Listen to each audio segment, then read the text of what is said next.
Thanks. It's great to be here in person. It's so good to be back engaging with people in a big room with lots of people. Really, really good. So I'll just introduce myself first. I can click forward.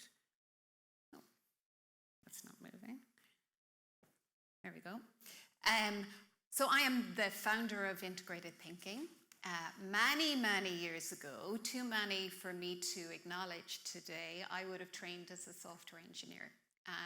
So I worked with engineering teams in creating products and services. I ran engineering teams, and so my mindset was in engineering. I worked in the telco sector. I was back in the day writing softwares for base stations that communicate with mobile phones, so I was a deep tech.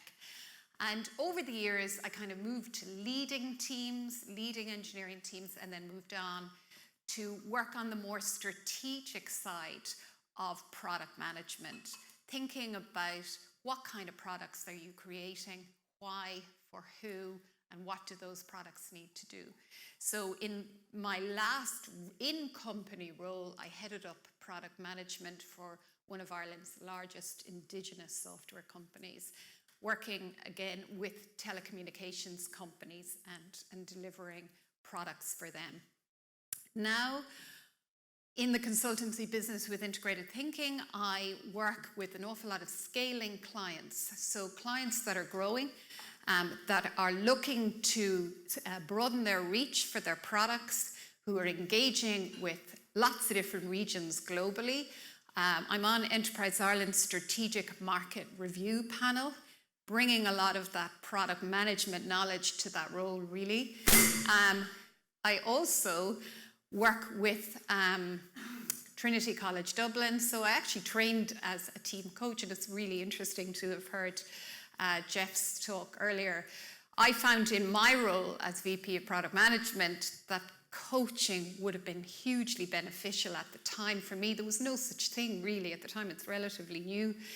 Just as I left the organization, I worked with a brilliant coach who was able to help me to think about how I was engaging with other leadership stakeholders, and I find it really, really interesting. So that's now an aspect that I do, working with MBA students in Trinity, also delivering training and teaching in team development and leadership development. So I've got a lot going on.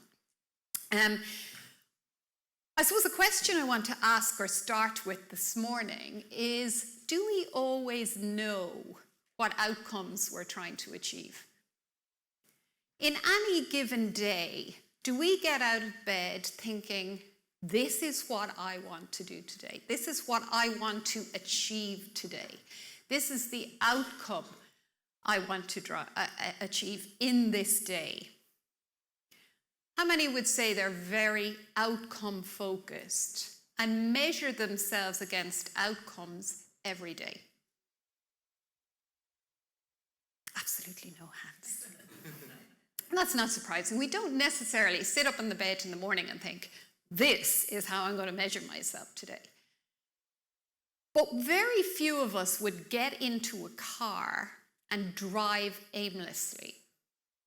Fair to say? When you get in a car, you're driving typically to a destination. You have an outcome in mind that you're trying to drive. In life, we tend to focus on good outcomes, but we know that bad outcomes are possible, right? So when we go to the airport, we're going to travel, whether it's for business or for holiday. We're going to the airport because, again, we have a destination in mind. Now, we're really hopeful that that journey will have a good outcome. We're really hopeful that we'll get through the airport without security confiscating our bag. We're really hopeful that we won't be in big queues. We're really hopeful we'll get to our holiday in Greece in one piece. But very few of us go to the airport thinking, or at least vocalizing to all around us, I really hope this plane doesn't crash. right? But we get on the plane, and one of the first things they say to us is there's a life vest under your seat. And we read that card in the plane that says, there's a lovely slide, which I kind of love the look of, but I really don't want to use it in the middle of the Atlantic, right? So there are outcomes there that I want to happen, and there are outcomes I'd really rather not happen. So actually, in the decisions and the initiatives and the actions I take can influence those outcomes.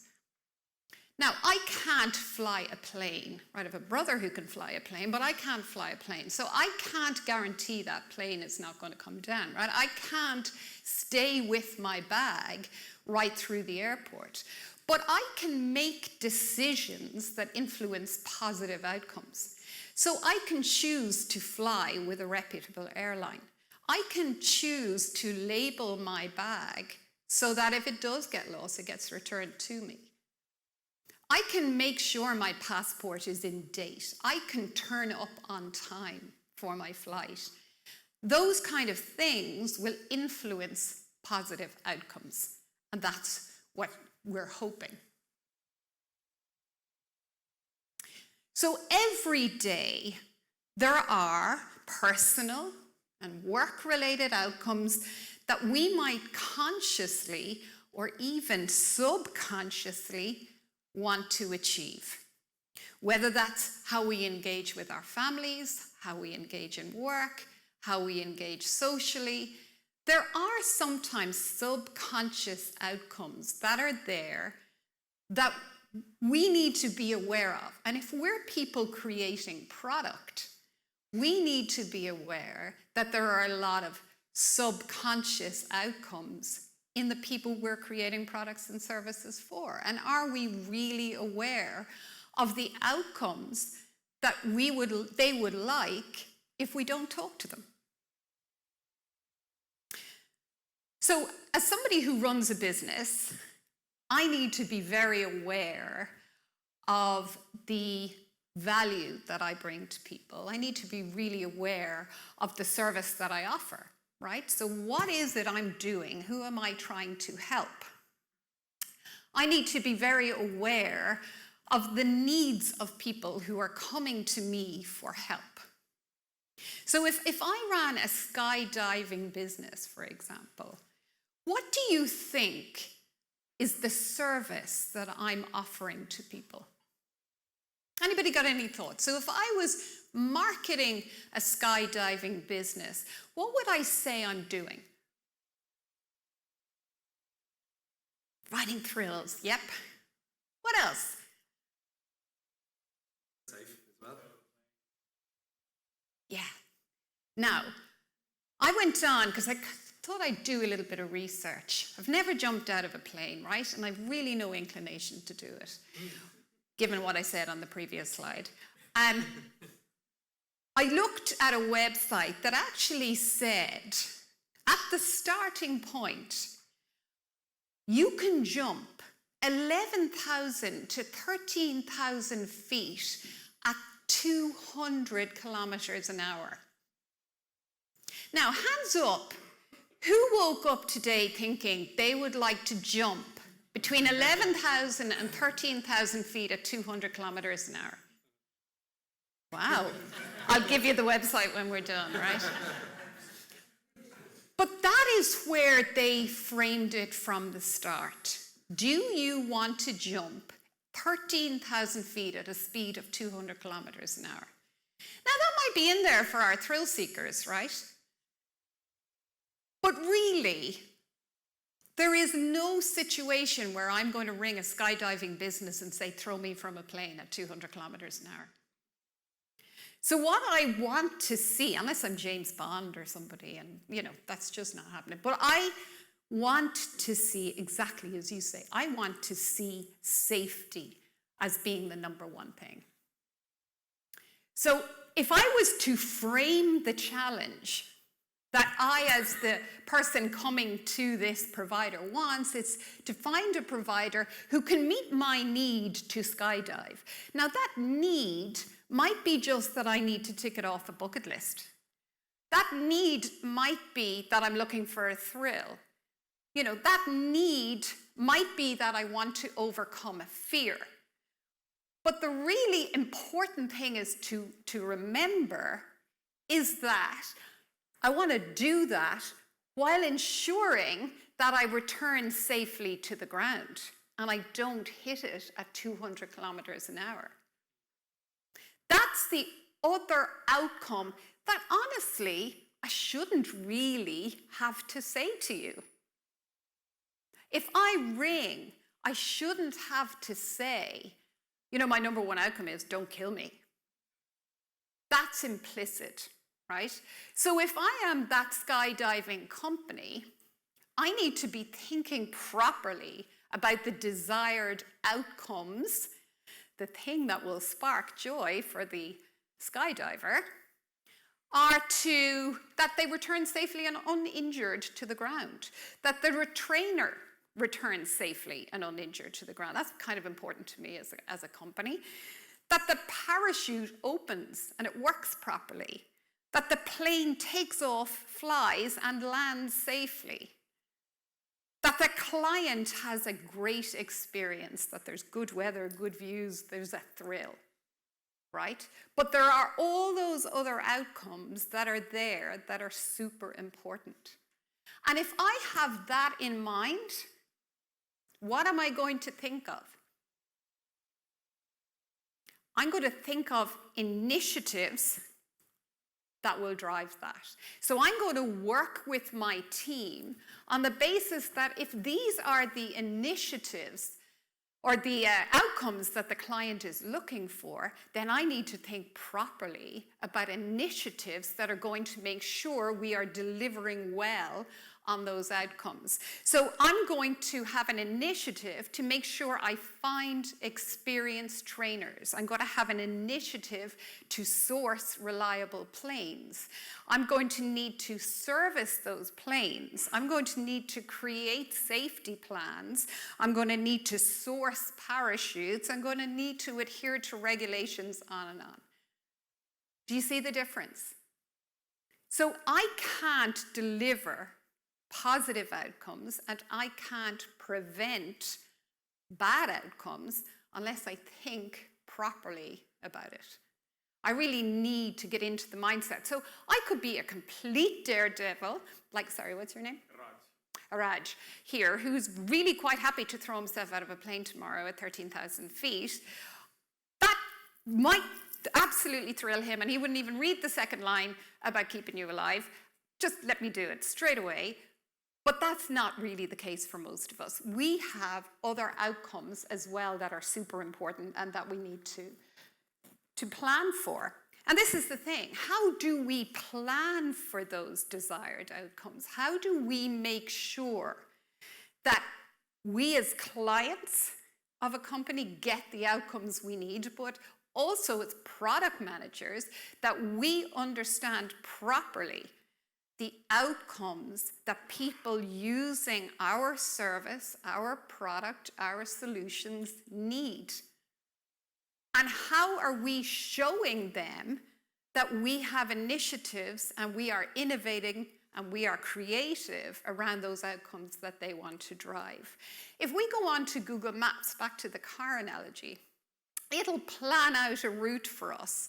We can say that we'd rather not use toll roads. We can say that we want to avoid motorways, right? So it'll plan a route and it tries to show us the obstacles along the way. A roadmap is like that. That allows us to think and plan a strategy. If we understand our clients and we understand who we're selling to, then we think about the roadmap to get us there. Just because we desire an outcome doesn't mean we have it tomorrow. We have to think about how we get there. It evolves over time. We have steps and milestones that help us achieve that. So to achieve your overall objective, your vision for what you think this business needs to be, you have some measurable outcomes over time that are supported through initiatives. So for that skydiving company, a really important objective for them might be to have an unblemished safety record. If I go onto their website and I don't want to die, I want to know they've never killed anybody before. That should be first and foremost on that website. Right? The fact you can throw me in a beautiful location, 13,000 feet at 200 kilometers per hour is not number one in my mind right now. What's number one is you don't kill me. Then I might think about jumping. Right? So what is most important?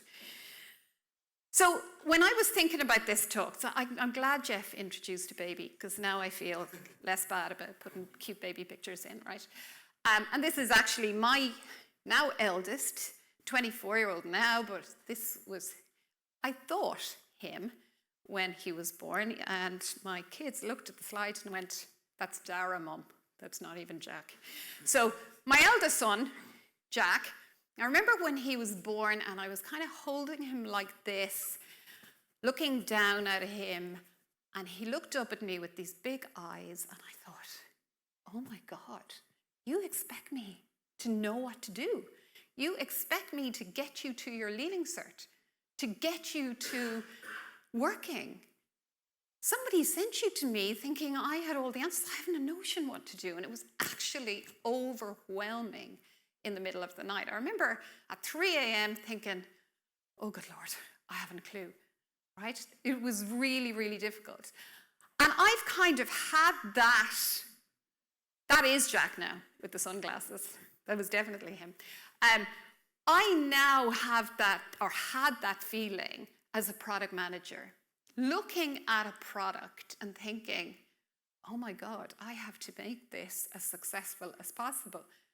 What the hell am I going to put on a roadmap that's going to mean that this product is really successful? What does success even look like? Do I even know what I'm trying to achieve? Do I know the outcomes that are going to mean that this is successful? So I was thinking about, just for way of a simple example, right, or using a personal example to explain what I'm talking about, I kind of thought about the Jack situation a little bit more, right? And no, I did not have a roadmap for my son when he was saying, and that was half the problem, right?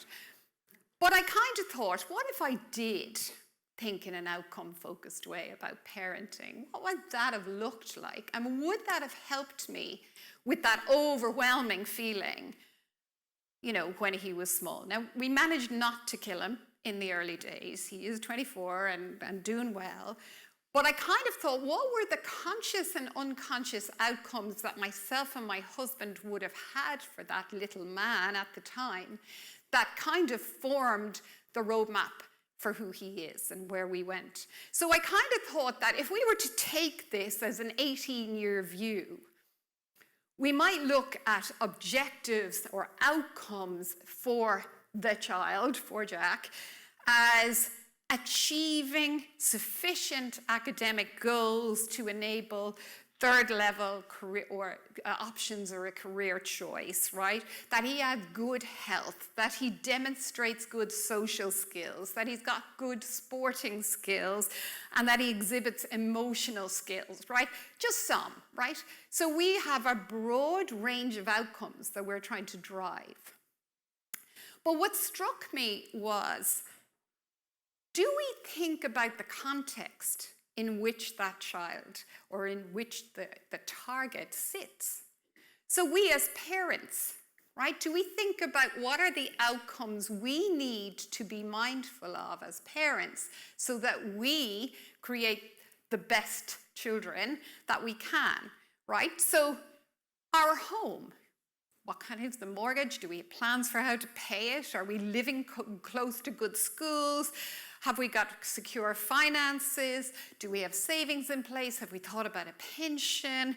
parents, are we thought about our careers, getting back to work, or how we're going to find minders, how we think about our future career? And then our well-being. Are we socializing with friends? Are we partaking in exercise? Do we have date nights so we stay together? These are all really important things in the context of being a parent. So if any one of those things in the circles around the middle for Jack, were kind of not optimal, then it might impact how well we could deliver on his outcomes, right? So it's more than the client. So if we turn this from a product perspective, how many of you actually think about the objectives for your company and the security and the outcomes and the impacts that you as a business need to be mindful of? Show of hands. When you're road mapping. Yeah, one or two. But do you see what I'm saying here? It's broader context when you're road mapping. It's not just about the needs of the client. And one of the areas for product managers that this tends to be contentious is technical debt. How many of you, as product managers, get into fights with engineering about technical debt? You see? Lots more. So why is that not on our roadmap? Why are we not putting that under health and well-being of the product manager and the head of engineering?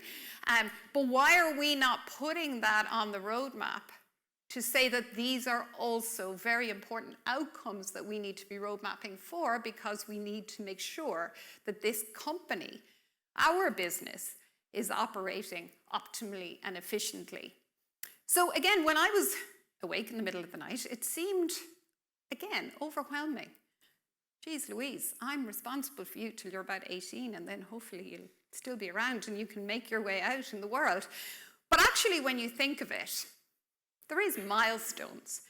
And as sleep-deprived parents, you really only can think about 2 days down the line, because you're so tired, you can't really consider anything beyond that.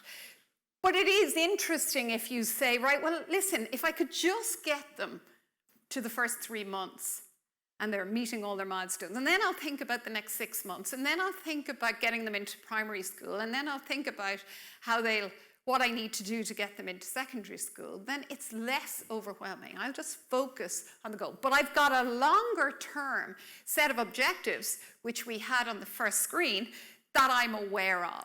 So I just don't want them to be academic. I want him to be socially aware. I want him to have friends. I want him to be emotionally intelligent. Those are all things that are important to us. And I can say honestly, even though we didn't call it out, we did have that.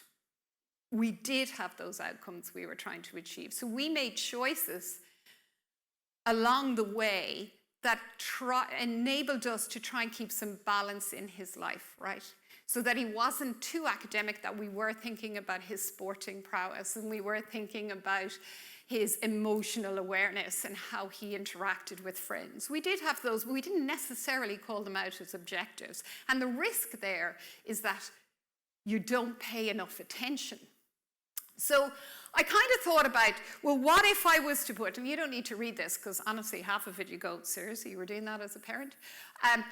It's actually thinking, well, like if I was to put an OKR around this, what would it look like? So I might have a 0 to 3 month OKR with some outcomes on the left that I'm trying to achieve, and some initiatives on the right that might drive that. So the outcome being, he needs to meet his motoring milestones. He needs to be sitting up, holding his head, doing whatever 3-month-olds are supposed to be doing. He needs to have sensory skills. They measure these things. They do care, right? You bring them to a pediatrician, they will be looking at these things. So they're outcomes that I, as a parent, need to be mindful of in a 0 to 3-month-old. So I might have some things around playmat time with them to develop his holding his head up skills and all of those things, right? So I'm starting to think about, right, if that's what I'm supposed to be doing as a parent here, communication milestones, sensory milestones, feeding milestones, then what are the initiatives that I have around that?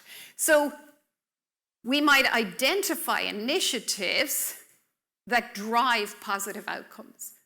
Okay, so we do that maybe through an OKR model. So you've got objectives and key results for each stage of that milestone. So again, there might be one for the parent, achieving our desired career goals. So the mother has secured paid paternity leave or maternity leave. The father is able to spend time with to support the mother and child. There's a plan in place for a return to work. So what kind of initiatives do I need in those first 3 months to ensure that I am driving the right outcomes for the parent who is very much in the context of that child? Does that make sense? So I'm thinking across the different stakeholders that are involved. So the thing is, make sure you put on your own mask before you attend to anyone else, back to the airline analogy, right? You have to be aware of the outcomes that you're trying to drive for yourselves as businesses before you can, and in conjunction with thinking about the outcomes that you're trying to drive for your clients. So you need to be thinking, if you're a SaaS business, you're going to be looking at monthly recurring revenue. You're going to be looking at customer acquisition costs. You need to be thinking about the important elements of keeping yourself operating efficiently. But you also need to be thinking about the outcomes that your clients need you to help them with. So it's not an either or. And the thing is, if that skydiving company spent too much time thinking about giving clients a great experience so they referred them on, or thinking about keeping their margins where they needed them, they have the huge risk of compromising safety, which is the number one, let's face it, outcome that clients using that service want. So you have to be mindful all the time that one fatal fall at 200 kilometers an hour is the end of your business. So what is your bad outcome in your company that you need to be very mindful of? So in terms of making a roadmap, perhaps, again, using the analogy, you would make sure that your stakeholders are called out in the roadmap. The child, the parent, what outcome am I trying to achieve? And maybe think of it over milestones. So what initiatives? Review schools in the catchment area, sign up for elementary school, make time and planning. These are how might we. Now, the thing that I found hugely stressful as a product manager years ago was thinking about what the features would be. I don't know. I mean, I trained as a software engineer. As I said to somebody earlier, if you lock me in a room for a day, I probably could write code, but I'm not the expert in it now, right? So I may not know the how we do it, as well as some of the experts in engineering. But I have a very good sense and a very good knowledge, if I'm doing my job right, of the what and the why. So the left is what we need to do, the outcomes. What outcomes do we need to be mindful of and why? Engineering work with product management on the how. So some of these initiatives on the roadmap might be how might we statements. How might we source the best school 2 months before we need to send, or a year before, whenever? How might we understand how best to develop their communication skills? Or they may be defined initiatives we need to do. But it depends, because it's one of the really stressful things for product managers is thinking they have to have all the answers. How many people find that stressful? Absolutely. Nearly the whole room, right? So that is the thing, that people are turning to the product manager and saying, but you're the product manager. You must know. Just tell me what to do. That is disempowering for engineers. We have very clever people on the team with us. UX designers, met a great one this morning. We have UX designers, we have developers, we have testers, we have technical writers, and we have a product manager. The product manager does not have all the answers. What they do have is good insights on the market. They can bring those insights and they can help people to understand the what and the why so that you can work together on the how, on the initiatives that need to be on this roadmap. And go back to your objective. Make sure that the OKRs that you've defined, and I'm not define your OKR any way you want, but make sure it's outcomes plus initiatives. Start thinking, when you define the OKR, most people define the OKR over here, there's no harm in starting to throw up some initiatives onto your OKR at a high level. How might we statements even? And use that to help guide your roadmap. So another thing you might do is actually put some weighting. So if I was looking at the baby example again, a 0 to 3 month old, they don't do a huge amount really, right? So the only things, the weightings would be around helping them with their motor skills, right? So I might be spending a lot more time on that outcome with a 0 to 3 month old and less time developing their emotional intelligence, right? And as it changes, those outcomes may change. I actually may even have this column over here at this milestone, and I've changed some of the outcomes we're trying to achieve. But what's important about that roadmap is that I'm mentioning the outcomes, plus the initiatives that will help me achieve those outcomes. So if I was talking to an engineering team, I wouldn't like to see any requirement in Jira or anything else that didn't link back to an outcome that the company was trying to drive. Everything that you're doing should link to an outcome you're trying to achieve. Otherwise, why are you doing it? If you can't explain to the engineering team why this business epic is in the backlog and link it back to a clearly defined outcome, why are you doing it? So when we looked at Product Plan brought out in 2020, they had a survey and they surveyed product managers around what they find stressful or challenging. And if you look there, 25% setting roadmap priorities without customer or market feedback, hugely challenging. Getting consensus on product direction.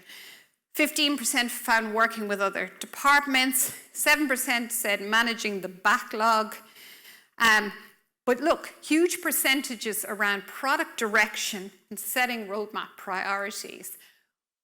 And honestly, one of the biggest challenges around those priorities or those challenges and why so many people find road mapping challenging is that they just don't know what to put on the roadmap.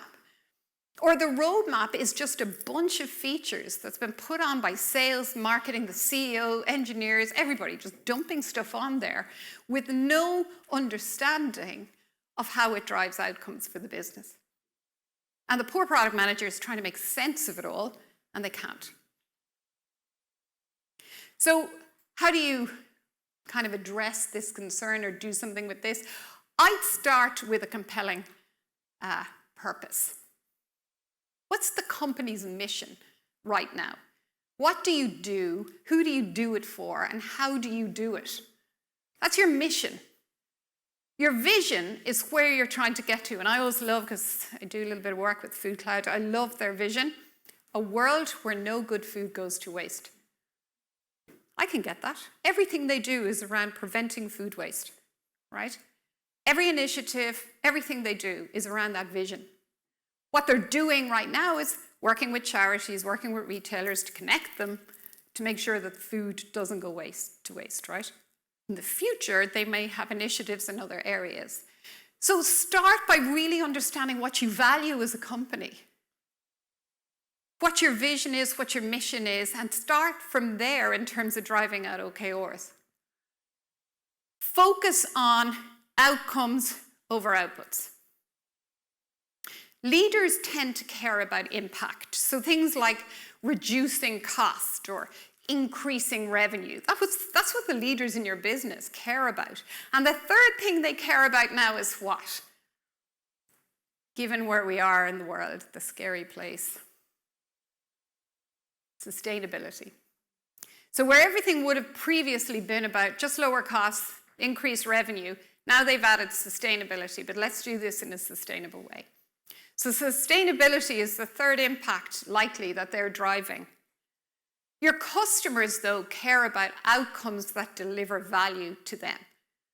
So what you're trying to do is have a roadmap that combines both. So you're trying to think about impact you're driving for your business, but you're really trying to think about the value. They're not mutually exclusive.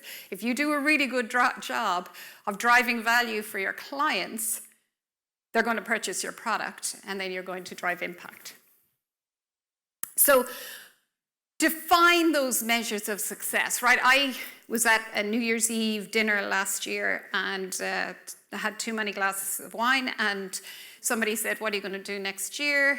Resolution. I said, I'm going to learn how to play the piano. Never played the piano. Always did want to play the piano, but never had learned it. So I actually used that as an example of defining an OKR, right? That's SMART. Specific, measurable, achievable, realistic. I hope I've got 1 month left. Time-bound. Learn to play 3 songs by the end of December 2022. That's SMART. I can measure that. It's specific, it's measurable, it's achievable, it's realistic. It's time-bound, okay? Kind of getting there. I'm on the last song. Be able to play at least 1 song to the equivalent of grade 2 by the end of 2022. So I've got 1 hard song in there, Amelie, right, that I'm learning how to play. And feel confident, this is the big one, to play 1 song to my friends at a New Year's celebration of December 31st, 2022. They are measurable, they're specific, they're achievable, they're realistic. Whether I will achieve them is a different thing, but they are achievable. So what initiatives did I have that would help with that? Sign up to piano lessons. Practice 30 minutes every day. Attend a piano lesson once a week. There's other initiatives I could have put in there. But you see what I'm doing? I'm linking initiatives to SMART metrics of success. And then they can be roadmapped. Some of them will be achievable immediately. Some will be over time. So you're going to see them tracking over your roadmap. So think about your own template for how you would define those OKRs for your business. You need to think about your market opportunities. One of the biggest things I do with companies when I'm engaging with them is market segmentation, B2B market segmentation. Thinking about your target markets, why they care, what they need, what they value, and really spending time thinking about that so you create the best solutions. So think of your roadmap. It's not a project plan. I made this mistake myself when I was in my previous company. It's not a project plan. You can't go to a customer and present a roadmap and say, I will have all those features for you by the end of the year. That is a disaster waiting to happen. What you can present are outcomes you're looking to achieve for them, and you can give them some insight as to how well you're currently achieving those outcomes. So the purpose of that roadmap is how you're going to deliver on the vision of success, how you're driving value with impact-focused outcomes that are targeted at your business and at the client. And think about theming those roadmaps. So think about the themes that drive outcome-focused value, align with the needs of the market. That means you need to do market segmentation. Think about the things that spark joy for your customers, that are going to get them to feedback that they love your roadmap because you've really thought about me. Every single one of you, think about your website, like that skydiving website. What does it say? Does it talk more about you and your great product, Or does it actually talk about the outcomes you're trying to achieve for your clients? I kind of think I know what the answer is, right? But you need to think about it.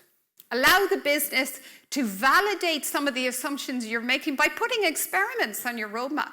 How might we, is an experiment. Use engineering to help you experiment with some of the solutions. And then think about the roadmap and prioritize out your initiatives, give weightings to different initiatives. So before you take that next step, think about your current context. What challenges do you want to address in the market? What problems are you trying to solve? What can you do now? For who? How? What's your vision? Where are you trying to get to? What opportunities are out there for you to focus on? But please focus. One of the mistakes a lot of companies make, and it's not just startups, is scattergun. Opportunity can come from anywhere, so we're waiting for the phone to ring. Focus, focus, focus. Segment that market and choose the opportunities that are most aligned with your resourcing and capabilities today. Think about what value or impact outcomes matter. What outcomes matter to your company and to clients? And then think about how you'll prioritize them, because back to Jeff's talk, it's stressful being a product manager. You can't do everything. What are the most important outcomes you're trying to drive in the next 6 months, in 2 years, in 3 years? And what's your roadmap to success? Okay, keep your teams focused on outputs, or outcomes, not outputs. It's really easy to measure teams by outputs. Yes, you put a widget on that screen, well done. It's more difficult to measure them on outcomes, but it's the right thing to do. And you'll get a very creative engineering team engaging with you if you keep them focused on outcomes, because it leaves room for creativity. Thank you.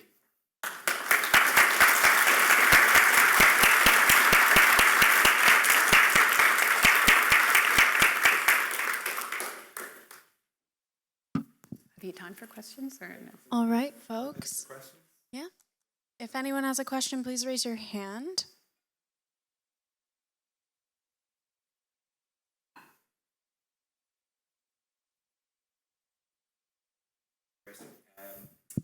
In terms of roadmaps and in terms of the audience for roadmaps, would you recommend, maybe you got a customer-facing roadmap and then an internally-facing roadmap? Would you recommend they're the same or different for different audiences? No, they're not. They shouldn't be the same. And that's, again, half the problem. That's why we get ourselves into trouble. We share out a lot of, or we choose, firstly, because we know we're going to share it with customers, we don't put stuff on the roadmap like technology debt and stuff because we don't want them seeing it. Or we keep the roadmap so high level internally, nobody can understand it. It's a marketing tool. It's not. It should be describing how you are achieving your vision. So it should be two different roadmaps. So it's not that they're saying two different things. It's just that the level of details. So you might not share, the way I had parent-child, you might not share the parent stuff because that's about us. That's about things that we need.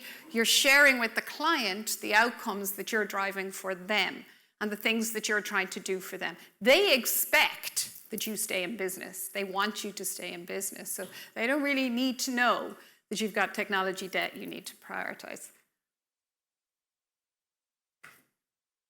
Good. Oh, there's somebody down the back. Actually, kind of to follow up on that previous question about your internal versus external roadmaps. Our roadmaps at the moment, just as in a blatant moment of transparency, are hugely just based on, yep, this is a release schedule and these are the things we're going to do in each release. There is no, how do you have any ideas around how do you string those together with teams or to really make them kind of into that outcome piece where customers can feel some level of satisfied, oh yeah, that sounds brilliant, that's happening. Because at the moment, our business leadership certainly is focused on tell them what it is that we're releasing so that they can see into the future and everything looks great, that there's loads of stuff happening. Yeah. And then what happens is, and this used to happen to me when I'd go to quality or quarterly reviews with some of these telcos, they'd look at the previous roadmaps and go, you said you'd do that like 2 years ago and you never did. It was awful. So actually two different roadmaps. So one step to get there, elevate up that effective project plan into an outcome-focused roadmap. So are you the product manager there? You look at it and you say, right, if I was to take an outcome-focused view around everything that we were doing, how would I define the outcomes that roadmap is delivering? And if you struggle making that connection, that's a good conversation to have with the business. I have no idea why that's on the roadmap. How's that helping anyone? What prioritized segment is that helping? What thing is not happening for our clients right now that we're trying to fix that widget on that screen? What are they not able to do with that? So don't scrap that, bring it up a level, and you come back and show, I spent time thinking about this roadmap, and I now have a version that's trying to think outcome. And I struggle to make connections with a lot of them. If you did, or else they all make perfect sense and you can theme them. Does that help? Yeah. Hi. So my question is in the slide with the survey results where 25% said that one of their challenges is setting the roadmap with customer feedback. So I wanted to understand why. Like, is it because they don't have the customer feedback yet, or they didn't? Pretty much. They're not prioritizing it, or? Yeah, well, I mean, you think of the role of a product owner. How many product owners actually get to go out on the road and talk to clients? How many product owners are out there engaging with the market? Show of hands. It's a struggle, though. And sometimes what happens is, if you're out in the market, what are you not doing? You're not in the sprint planning meetings. You're not doing your backlog grooming. You're not sitting there being the voice of the customer for engineering. If you're too much in the voice of the customer and backlog planning, you're not out in the market. And you'll find product managers choose based on where they feel their skills are. I kind of like the engineering, but I'm going to be down there. Well, I kind of love talking to customers. I'm going to be out there. And they really struggle to balance it. I'm a huge advocate of splitting the role. I know a lot of people don't. Strategic product managers, product owners. Agile mandates product management to be in the room with them. That's really challenging when you're supposed to be out of the room talking to clients. So if you can't manage it and your stress levels are off the roof or off the scale, actually split them. But that's another day's conversation. Thanks very much. Thank you.